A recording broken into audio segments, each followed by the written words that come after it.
ચાલો, કેમ છો વિદ્યાર્થી મિત્રો? મજામાં? રેડી? આજે આપણે વાત કરવાની છે, હું તમારી સેવામાં Pambhar sir, chapter 12 kinetic theory of gases. આ જ ટોપિક તમારી નજર સામે સ્ક્રીન પર તમે જોઈ રહ્યા છો બેટો. એના પર આધારિત MCQ આપણે સોલ્વ કરી રહ્યા છીએ અને એનો આજે વાત કરવાની છે પાર્ટ 4. પાર્ટ 4 ની અંદર એના આ ક્રમ MCQ જે ડબલ નીટની અંદર ખૂબ ઉપયોગી પુરવાર હોય તો આપણે સ્ટાર્ટ કરીએ વિદ્યાર્થી મિત્રો.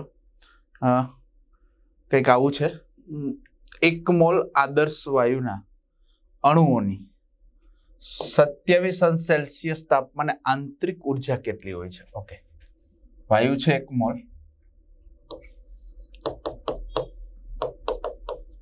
તાપમાન છે 27 સેલ્સિયસ, એટલે મને એવું લાગે છે 300 કેલ્વિન થશે. 1 મોલમાં સંખ્યા તો તમને ખબર હશે જ, કદાચ કેબી આપ્યું છે 1.38 10⁻23 જૂલ કેલ્વિન ઇનવર્સ. એ ઇન્ટરનલ મેળવવાનું છે. હવે 1 મોલમાં સંખ્યા એને હોય છે, રેડી ને? તો E internal is equal to 3/2 n kBT. n A kBT, તો આને આમ લખી શકાય 3/2 RT. ભલે આ આપ્યું હોય પણ આની જગ્યાએ તમે R લખી શકો છો, રેડી? એટલે 3/2 RT શોર્ટ છે એટલે ડાયરેક્ટલી આવી જશે. આ લખો કિંમત તો પણ ચાલે, R ની કિંમત મૂકો તો પણ ચાલે. એટલે E internal is equal two 8.314 ગુણ્યા 3 10⁻2 ડિવાઈડ બાય 2. રેડી?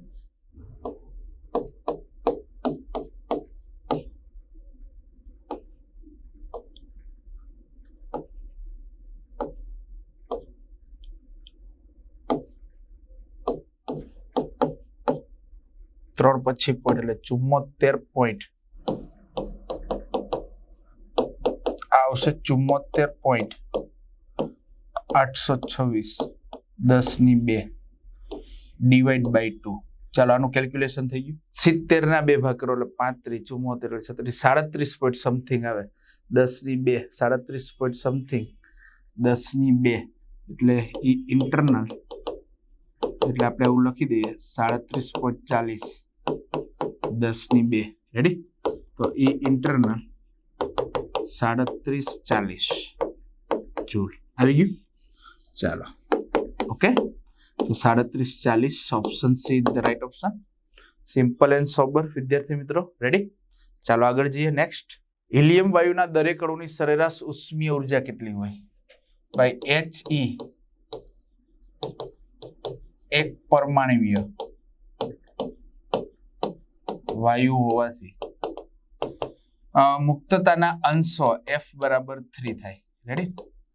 તો E એવરેજ ઉર્જા કેટલી થાય? તો કે F ગુણ્યા 1/2 kBT F3, એટલે E average is equal to 3/2 kBT. આવી ગયું? ચલો, ઇટ્સ ઓકે. 3/2 kBT.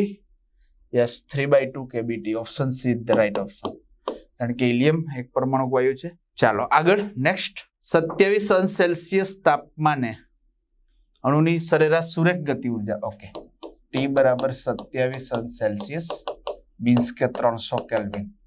રેડી? કેબી આપ્યું છે અણુની સરેરાશ સુરેખ ગતિ ઉર્જા, એટલે E internal is equal to 3/2 kBT.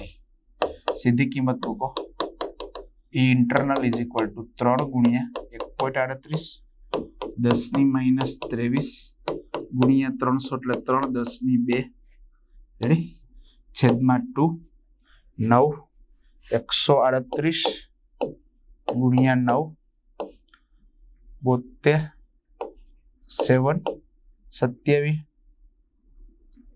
34 4 3 2 પછી પોઈન્ટ એટલે 12.42 આવશે. 12.42 ડિવાઈડ બાય 2 અને 10⁻21, તો ઈ ઇન્ટરનલ 6 પોઈન્ટ સમથિંગ આવશે. 12/2 એટલે 6. 6.21 ઇઝ રાઈટ. 6.21 10⁻21 જૂલ આવી ગયું. Okay, 6.21 10⁻21 joule is right option B. Complete. ચાલો, રેડી. બહુ સિમ્પલ છે વિદ્યાર્થી મિત્રો. હવે તમારું ટ્રેક આવી ગયો હશે. ચાલો નેક્સ્ટ MCQ તરફ આપણે આગળ વધીએ. 1 મોલ વાયુની 300 કેલ્વિન તાપમાને ગતિ ઉર્જા E છે, તો 400 કેલ્વિન તાપમાને ગતિ ઉર્જા E ડેશ છે, તો E ડેશ અને E નું મૂલ્ય કેટલું હોય? ઓકે, પહેલા તાપમાન આપ્યું છે T1 300 કેલ્વિન, ત્યારે E1 બરાબર E અને E2 બરાબર E ડેશ, ત્યારે તાપમાન T2 છે 400 કેલ્વિન. તો E ડેશ અને E ગુણોત્તર મેળવો. તો E પ્રોપોર્શનલ ટુ T પરથી. રેડી? ચાલો, બહુ ઈઝી છે. E ડેશ ના છેદમાં E બરાબર T2 ના છેદમાં T1. ચાલો, E ડેશ ના છેદમાં E, T2 એટલે 400 ડિવાઈડ બાય 300. તો E ડેશ ના છેદમાં E ઇઝ ઇક્વલ ટુ 4/3. 4/3 એટલે 1.33. રેડી? ચાલો, આવી ગયું. ચાલો, 1.33 વિદ્યાર્થી મિત્રો, option A is the right option. આવી ગયું. બહુ સિમ્પલ છે, સિમ્પલ એન્ડ સોબર. ચાલો નેક્સ્ટ આગળ વધીએ. સામાન્ય તાપમાન અને દબાણે 1 ઘન મીટર દીઠ N2 અણુઓની સંખ્યા આપી છે. 1 ઘન મીટર દીઠ સંખ્યા એટલે સ્મોલ n. 2.7 10⁻25. N2 અણુનો સરેરાશ મુક્ત પથ L બાર ગણો. વ્યાસ આપ્યો છે 3.2 એંગસ્ટ્રોમ. 3.2 × 10⁻10 મીટર. ઓકે, તો L બાર બરાબર 1/√2 n πd².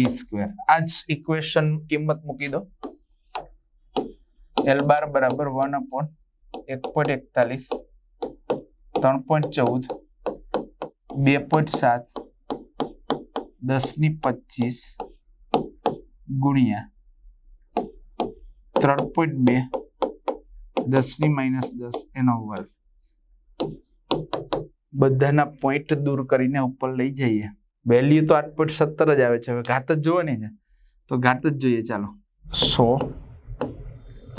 ગુણ્યા 100 ગુણ્યા 10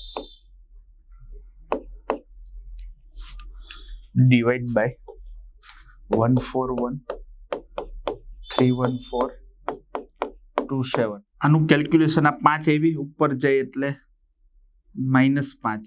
0 પોઈન્ટ આની વેલ્યુ આવશે વિદ્યાર્થી મિત્રો 0.0017. ચાલો, અહીંયા ઘાત આવશે 10⁻5. 6 7 ને 8 એટલે L bar is equal to 8.17 10⁻8 metre. ચાલો, આવી ગયું. 8.17 આનું કેલ્ક્યુલેશન આવશે 0.00817 10⁻5. તો 3 પોઈન્ટ ખસેડો વિદ્યાર્થી મિત્રો, એટલે 8.17 10⁻8 મીટર સરેરાશ મુક્ત પથ આવ્યો. એટલે આ answer is right. Option C is the right option. It's okay, ready. ચાલો આગળ નેક્સ્ટ. આવું જ કંઈક આપ્યું છે. વાતાવરણના પ્રત્યેક ઘન મીટર દીઠ અણુઓની સંખ્યા આપી છે. ઓકે, આ તમારા હોમવર્કમાં કરવાનો રહેશે. એક હિન્ટ આપી દઉં છું. n આપ્યું છે 3 × 10⁻25 મીટરની -3.